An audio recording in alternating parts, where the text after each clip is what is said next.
Hello everyone, Mauro here. In this video, we're going to look at the changes that Microsoft is now rolling out on Windows 11 build 26120.2992 and the dev channel, and Windows 11 build 22635.4800 and the beta channel. Okay, let's just dive right into the changes. But before, please subscribe to the channel and click the like button to help YouTube show this video to more people. It doesn't cost anything and you will be helping the channel and supporting my work to bring more content to you. Okay, as part of the changes for the dev channel, the most important ones are available for Copilot Plus PCs. So, and the first one is an update that Microsoft is making to the Windows search with semantic indexing. So, semantic indexing means that the system now uses AI to help you find files, settings, and apps using natural language anywhere on the system, including on the search box for File Explorer, Taskbar, Start menu, and on the search home. And let me show you how that experience looks by going to File Explorer. And if you have a Copilot Plus PC, the next time that you do a search, you're going to see this new animation with this tooltip that gives you a hint on how to use semantic search. So I don't have many files on this computer, but technically you could just type something like budget, spreadsheet, or landscape, and these are not titles or keywords on the file. So basically you can now describe what you're searching for and the system should be able to find that document that you're looking for. Now, for example, if we go to the settings app,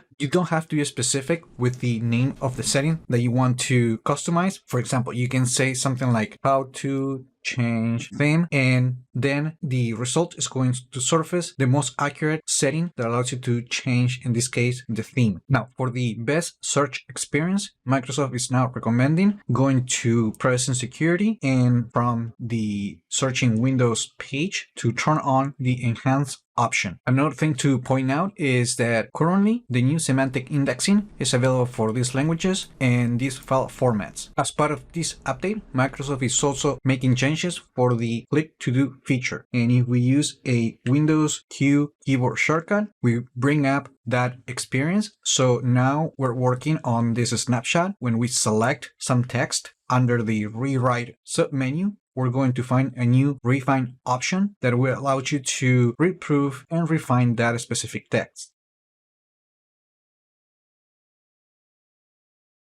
Now, if we open File Explorer one more time, from the left navigation pane, we can now right-click on Items, and we should be able to find a new entry that allows us to create a new folder. Now, if you use the magnifier, you will now find these two new buttons that allows you to reset the zoom to the last preferred magnification, and you can also reset the zoom to fit the screen with this button right here.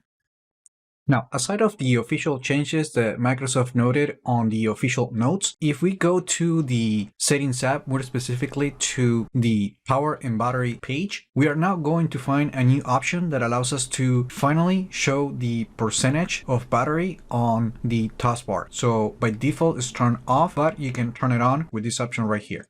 And as you can see, now at the bottom right corner of the taskbar, you're going to see the percentage of battery available on your computer.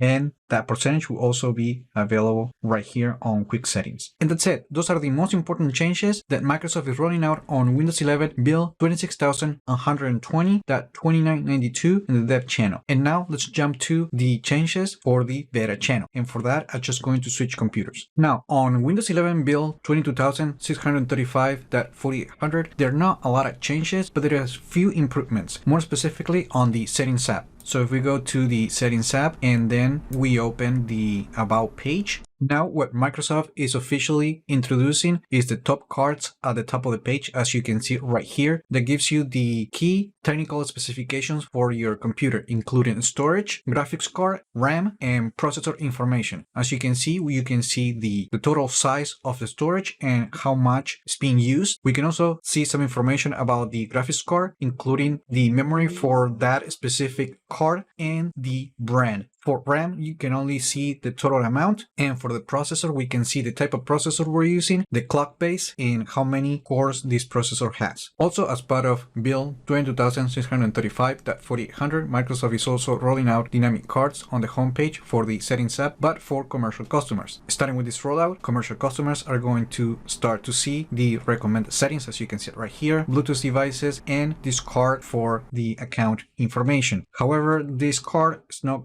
only going to be available for commercial customers and school accounts, but also for those who use Microsoft accounts. Now, as part of the changes for the widgets experience, we're not going to see changes visually. However, what Microsoft is doing is opening this feature to developers so they can create dynamic and interactive widgets on the board. Previously, it was only limited to widgets from Microsoft and some specific companies. And finally, one small but significant change is the ability to change the web search provider on the operating system. So for the longest time, if you did a search on the Windows search experience or on the start menu, web results will be provided by Bing, and there was not an option to change this to another search provider. But now Microsoft is being forced to change that on the operating system. So I don't have this option present on my installation, but that's something that users in Europe will be able to do in future updates of the operating system. And that's it. Those are the most significant changes available for Windows 11 build 22,635.4800 in the beta channel. Remember to leave your comments, subscribe to the channel if you haven't done that yet, and remember to let me know in the comments the type of content that you would like me to cover more in the channel. And I just hope this video was informative for you, and I would like to thank you for viewing.